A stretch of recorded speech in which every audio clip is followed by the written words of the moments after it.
Woi, korupsi, woi. Woi. Oh, kasus ini kasus besar. Oh. Sini kok, woi. Makan rokok, woi. Bajingan.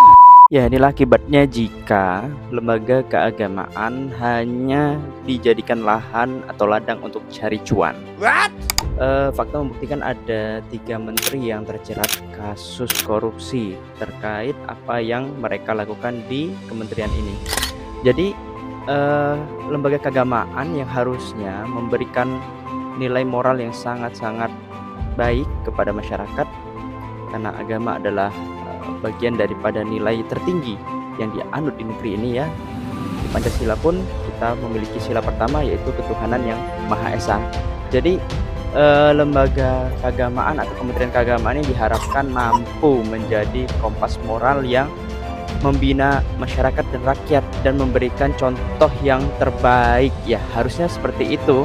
Tapi pada nyatanya yang terjadi adalah banyak hal yang mengecewakan.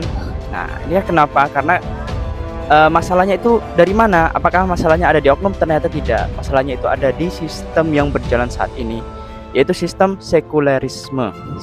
Sistem sekuler yang memisahkan antara agama dan juga kehidupan. Jadi dalam mengurus kehidupan terkhusus pada pola pengaturan hukum, pengaturan kemasyarakatan, dan juga pengaturan hal-hal yang berkaitan dengan hajat kehidupan manusia, itu tidak diatur dengan nilai-nilai agama. Jadi agama hanya masuk di ruang private, ruang individu yang tidak boleh diganggu. Contohnya apa? Ibadah. Ya, agama hanya menjalankan atau mengurusi, kementerian yang mengurusi ibadah-ibadah wajib, yaitu seperti sholat, puasa ya, penetapan lebaran, kapan puasa, kemudian zakat pun ya hanya zakat yang sifatnya zakat wajib saja, dan itu pun tidak ditekankan. Bahkan di negeri ini pemerintah atau pejabatnya lebih suka dan juga lebih tertarik untuk menarik pajak daripada zakat yang harusnya diwajibkan kepada seluruh umat muslim. Dan yang terakhir adalah haji. Haji inilah ladang cuannya ya, karena haji ini ibadah yang tidak hanya membutuhkan pengorbanan berupa fisik dan juga ilmu, tapi juga harta. Nah, karena ibadah haji ini menggunakan harta, artinya dalam ibadah haji ini kita harus memiliki modal baik fisik maupun harta, karena perjuangan ibadah haji itu tidak hanya perjuangan secara fisik saja, tapi juga perlu harta, karena kita perlu perjalanan yang cukup jauh dan juga memiliki modal. Jadi ibadah inilah yang kali ini dan juga berkali-kali mengalami permasalahan, karena banyak dari orang-orang yang tidak menjalankan syariat ini dengan benar, ya tertarik, dan mereka tidak takut karena hukuman yang terjadi dan diterapkan di negeri ini bukanlah hukum yang berdasarkan dengan agama atau syariat.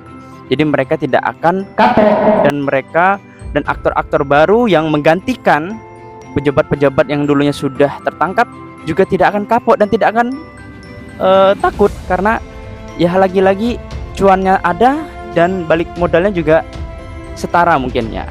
Jadi, dan ini terjadi di seluruh kementerian lain. Nah, tapi kita ingin mensoroti Kementerian Agama. Kenapa? Pertanyaannya selalu beberapa menterinya itu tertangkap dan melakukan korupsi serta memberikan contoh yang tidak baik, yaitu karena sistem sekuler, sistem yang memisahkan antara agama dan pengurusan kehidupan kita, yaitu kehidupan politik, hukum, dan juga ketatanegaraan dan segala hal yang berkaitan dengan kehidupan kita.